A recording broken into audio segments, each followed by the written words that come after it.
Greetings, I'm Pastor Eric Smith, and this is Wakening Grace.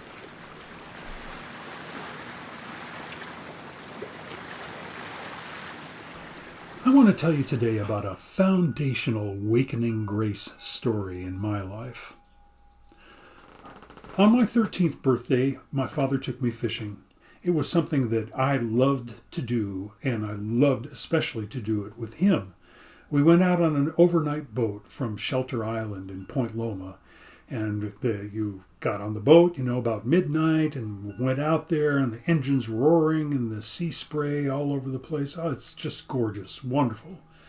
So we're talking out on the boat. My dad and me were talking, and he says, "Eric, I got a birthday present for you." I said, "Well, Dad, I thought this was my birthday present." He said, "No, I got something else for you." And he reached onto his hand, and he took off this big gold ring, a ring that I had seen him wear my entire life. And I always admired it. I loved that ring. He said, "This was given to me on my 13th birthday, and I want to give it to you now." Well, it was just the most wonderful thing I'd ever gotten as a gift. I mean, I like fishing trips. This was even better. So I put it on my right hand, and I noticed it was just a little bit big, pretty loose there, and I thought, well, I have to put some tape on that when I get home. So, fishing trip was successful. Home, a couple days later, I'm with some buddies, and we're off at the beach, and I never had gotten around to putting the tape around that ring. We're out at the beach and playing, and somebody started a mud ball fight. Well, I'm game for a mud ball fight, and I'm in about knee-deep water, and I reach down to get a big old hunk of mud and chuck it at the guy, and I watch as the ring flies off my finger and lands in about knee-deep water out there. Well, in the shallow water, you've got the white water going and the sand churning. You can't see the bottom. I went over there as fast as I could. I looked all over the place for it. I couldn't find it. I searched on my hands and knees in that water for about 45 minutes. Never could find it. Well, I got out of the water. I went to the lifeguard tower and told them what had happened. And if somebody turned it in, I left my name and my number there. And then I went home. I felt bad. For the next couple of weeks, nobody saw my right hand. It was in my pocket. It was behind my back. I sat on it, anything so that nobody could see that the ring wasn't there on my finger. Well, of course they could see.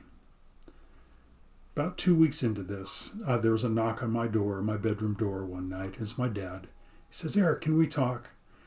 So I said, "Sure." And he came in and he said, "You have something you want to tell me?"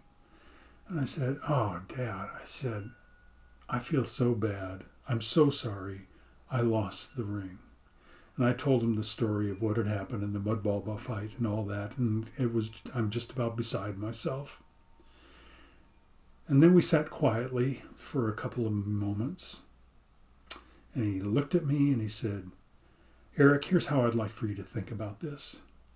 He said, "Think of how exciting it'll be for the person who finds that ring." What a moment of grace that was in my life.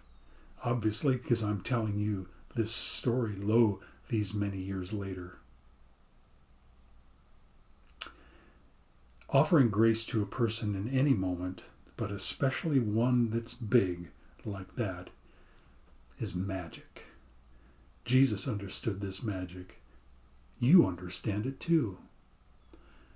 Anytime that we have a chance to make magic like that in another person's life, that's worthy and that's blessed by God. Will you pray with me? Oh God, we give you thanks for the magical gift of grace. We ask for your help to recognize it and express it every time we have a chance. It's our prayer. Amen.